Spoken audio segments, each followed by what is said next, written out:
بسم اللہ الرحمن الرحیم۔ السلام علیکم ناظرین، امید ہے آپ سب لوگ خیر خیریت سے ہوں گے۔ دو ممالک کی جنگ کس طرح پورے خطے کو اپنی لپیٹ میں لیتی ہے، اس کی مثال میں آپ کو پاکستان اور بھارت کے درمیان جو مئی کے مہینے میں جنگ شروع ہوئی تھی اس سے میں آج آپ کو ثابت کروں گا، اور میں آپ کو بتاؤں گا کہ کس طریقے سے نہ صرف پاکستان اور افغان طالبان آپس میں لڑ رہے ہیں،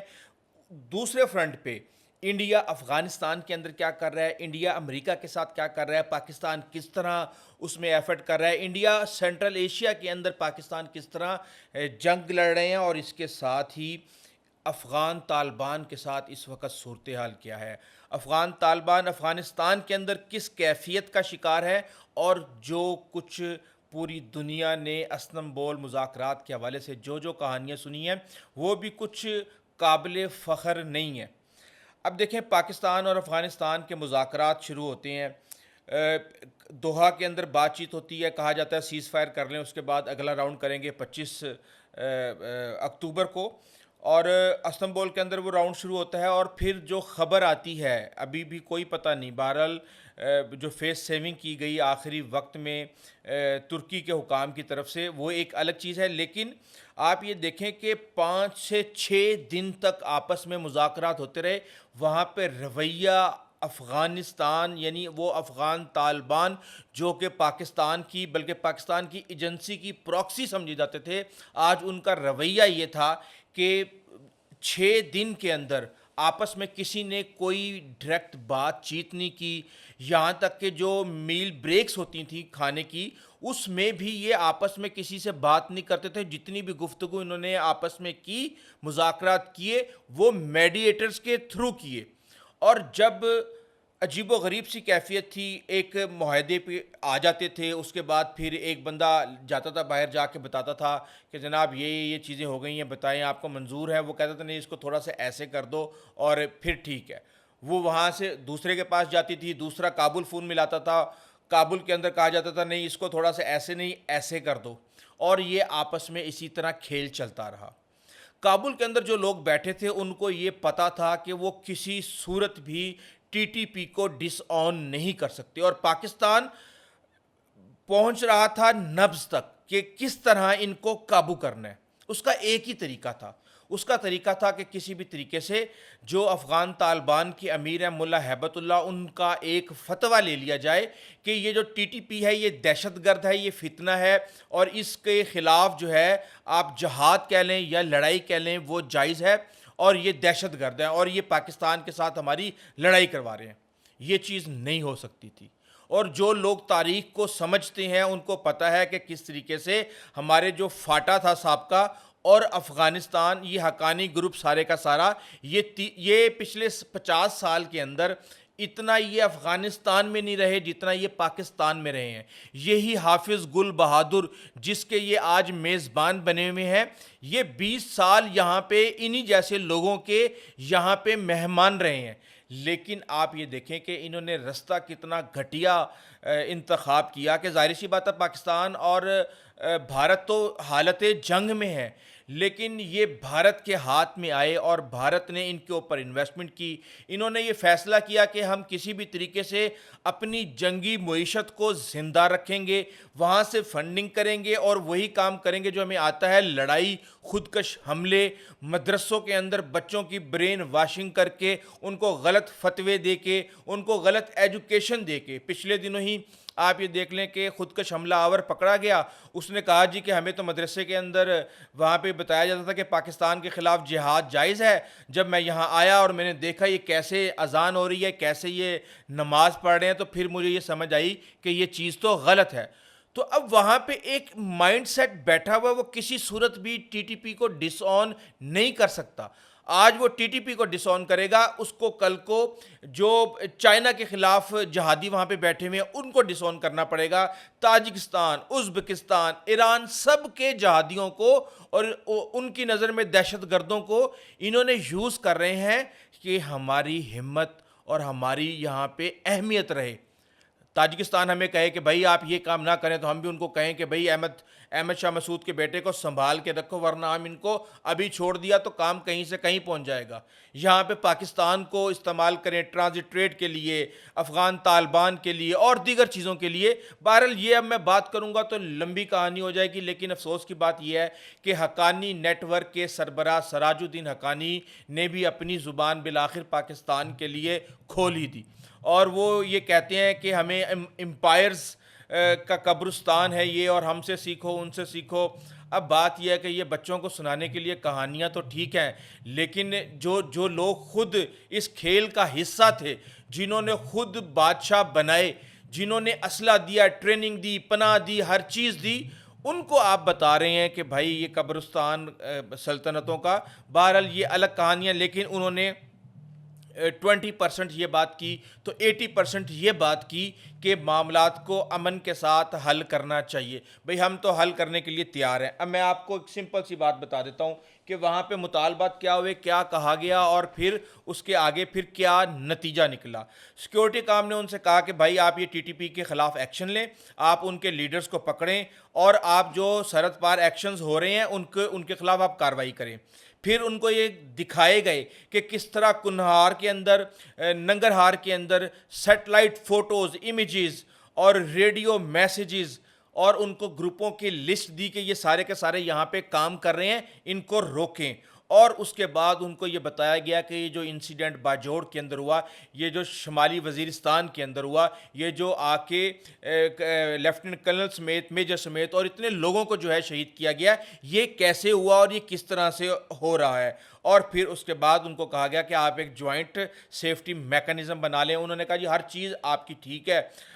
ہم یہ کریں گے, ہم راضی ہیں. پھر وہ کہا کہ معاہدے کے اوپر دستخط کرو, تو وہاں پہ ان کو مصیبت پڑ گئی, پھر وہ فون چلنا شروع ہو گئے, اور وہ پھر ساری کی ساری چیزیں جو ہیں وہ خراب ہو گئیں. پاکستان نے ان کو کہا کہ بھائی بارڈر کے اوپر معاملات کو طے کر لو, ہم آپ کے ساتھ ٹریڈ کرنے کے لیے تیار ہیں, ہم افغان مہاجرین کو بھی کسی نہ کسی طریقے سے سختیاں جو ہیں وہ تھوڑی نرمیاں کرنے میں تیار ہیں, ہم ٹرانزٹ ٹریڈ کرنے میں تیار ہیں. لیکن جو ہے بات یہ ہے کہ بات ہوگی تو صرف اور صرف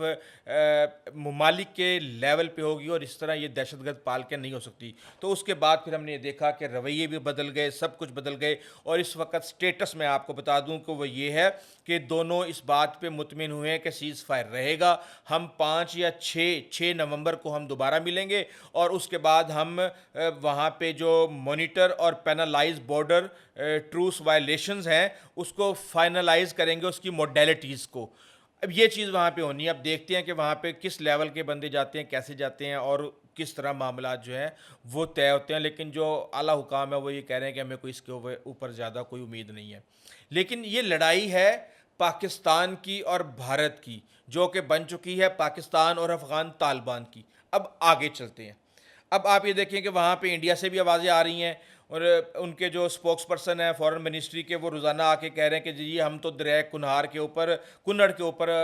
ڈیم بنانے کے لیے ہیلپ کرنے کے لیے تیار ہیں. اب وہ سیدھا کابل میں آ کے گرتا ہے, کابل والا دریا پاکستان میں آتا ہے, اور اس کے بعد پھر وہ آگے سسٹم میں شمار ہوتا ہے. تو اب انہوں نے وہ آبی دہشت گردی اس طرف سے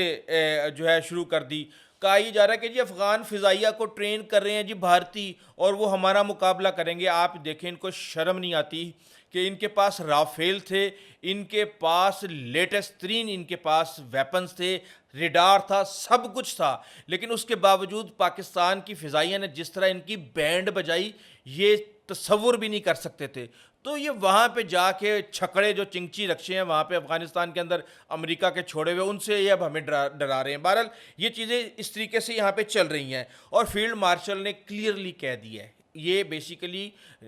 فیلڈ مارشل کے منہ سے نکلے ہوئے جو بھی الفاظ ہوتے ہیں وہ ریاست پاکستان کی پالیسی ہوتے ہیں دفاع کے حوالے سے.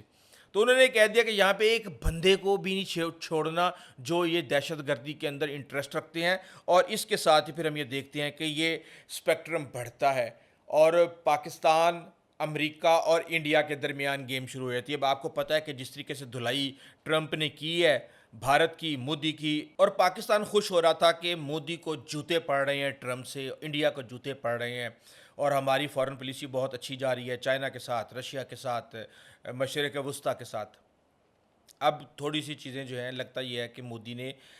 ٹرمپ کے تلوے چاٹنے کا فیصلہ کر لیا ہے، اور اس کا انکشاف خود ٹرمپ بھی کہہ چکا ہے کہ میری مودی سے بات ہوئی ہے اور وہ تیل نہیں خریدے گا۔ اب یہ ساری کی ساری جو ڈیولپمنٹس ہو رہی ہیں یہ اس وقت میں ہو رہی ہیں جب خبریں یہ آ رہی ہیں کہ جناب وہ جو جہاز تھا ان دو رشین کمپنیز کا جو کہ آدھے سے زیادہ تجارت کرتے ہیں رشین آئل کی، ان پر پابندی لگا دیا، ان کے جہاز جو ہیں وہ انڈیا لے کے جا رہے تھے آئل، وہ وہیں رستے سے واپس مڑ گئے۔ اس کے بعد پھر یہ ڈیولپمنٹ شروع ہوئی ہیں۔ کیونکہ اس وقت ٹرمپ کے لیے جہاں تھوڑی بہت افغانستان کے لیے کچھ اس کے اسٹریٹجک چیزیں دیکھ رہا ہے پاکستان کے ساتھ ملا کے، لیکن اس وقت جو یوکرین کا مسئلہ ہے وہ ایک بڑا مسئلہ بنا ہوا ہے، اور اس کے اندر بھارت ایک اہم فیکٹر ہے آئل خریدنے کے حوالے سے، دیگر چیزوں کے حوالے سے۔ تو اب بھارت کو ریلیکسیشنز ملنا شروع ہو گئی ہیں، اور مودی اس بات پہ تیار ہو گیا ہے کہ وہ اب رشیا کی طرف سے ہاتھ کھینچے گا، لیکن اس کے ساتھ ہی وہ پلان کر رہا ہے SU-57 وہاں سے لینے کے لیے، SU-34 لینے کے لیے، S-400 لینے کے لیے۔ تو اس وقت کوشش یہ ہے انڈیا کی کہ بس وہ اس کو ناراض کر کے اسے کبھی وہ خرید لے، پھر اس کو ناراض کر کے اسے یہ فائدہ اٹھا لے، دونوں کو یوز کرنے کی کوشش کر رہا ہے۔ اور پاکستان بھی تقریباً اسی حکمت عملی پہ ہے کہ زیادہ سے زیادہ جو بڑے گلوبل پلیئرز ہیں ان کے ساتھ انٹیکٹ رہے، اور جتنا انٹیکٹ رہے گا وہ اپنے مفادات کا تحفظ کر پائے گا، اور بھارت کے لیے وہ گراؤنڈ کو خالی نہیں چھوڑے گا۔ اس کے ساتھ ہم یہ دیکھتے ہیں کہ انڈیا اور پاکستان بھی اس وقت معاملات بالکل گرم چل رہے ہیں۔ میں آپ کو تھوڑی سی تفصیل بتا دیتا ہوں کہ انڈیا نے، آپ کو پتہ ہے، ایکسرسائز شروع کی ہوئی ہے 30 اکتوبر سے لے کے 10 نومبر تک۔ ان کی بحریہ، فضائیہ، بری فوج جو ہے بارڈر کے اوپر جیسلمیر سے لے کے گجرات تک ایکٹیو ہے، سر کریک سے لے کے نیچے آپ بہاولپور والی سائڈ تک آ جائیں۔ تو اب ایسے میں یہ تو نہیں ہو سکتا کہ ان کے ٹینک، ان کی توپیں، ان کے طیارے، ان کے ڈرونز جو ہیں وہ پاکستان کے بارڈر پہ کھڑے ہوئے ہیں اور پاکستان کی فوج سو رہی ہو۔ تو اس وقت یہاں پہ پاکستان کی ایئر فورس اور دیگر جو بری فورس، بحریہ جو ہے وہ 24 گھنٹے اس وقت جنگی موڈ کے اندر ہیں، یعنی کہ آپ یہ کہہ سکتے ہیں کہ جنگی حالات کے اندر ہیں۔ اور اس کے ساتھ ہی ہم یہ دیکھ رہے ہیں کہ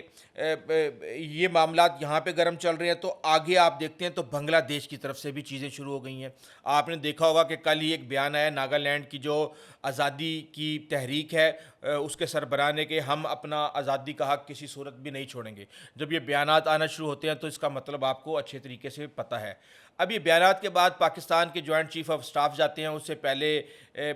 بھی ایک اعلیٰ افسر گئے تھے، لیفٹیننٹ جنرل تبسم۔ وہاں پہ پاکستان کے ساتھ JF-17 کے تھنڈر کی باتیں ہو رہی ہیں، اور ساتھ میں چائنا سے J-10C $2.2 بلین کی لینے کی باتیں ہو رہی ہیں۔ تو جو پاکستان نے اور چائنا نے ایک سائنو پاک ڈیفنس بنایا ہے، اس کے اندر سعودی عرب بھی شامل ہو گیا ہے، اس میں بنگلہ دیش بھی شامل ہو گیا ہے، اس میں اور دیگر ممالک بھی شامل ہونے کی کوشش کر رہے ہیں، آذربائیجان، تاجکستان اور رشیا، تو بہرحال الگ ایک سسٹم ہے۔ تو یہاں پہ ہمیں دیکھ رہے ہیں کہ بچ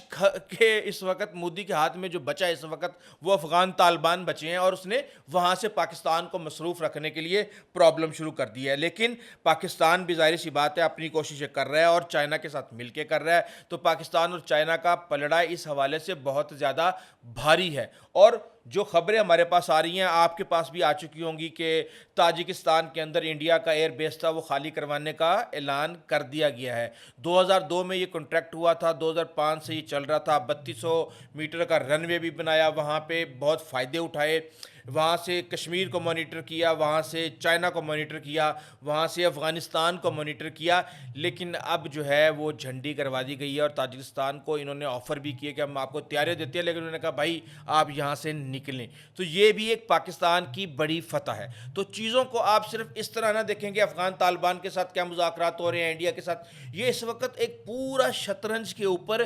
کھیل چل رہا ہے، پوری جنگ چل رہی ہے پاکستان اور انڈیا کی۔ اور اس جنگ کا جو منظرنامہ میں نے آپ کو پیش کیا ہے، اس میں ہر فرنٹ پہ ہر روز کئی مووز ہو رہی ہیں، کئی چیک ہو رہے ہیں، کئی میٹ ہو رہے ہیں، اور بہرحال یہ جنگ جاری ہے۔ اور میں یہ امید کرتا ہوں کہ بحیثیت قوم ہمیں اس چیز کے لیے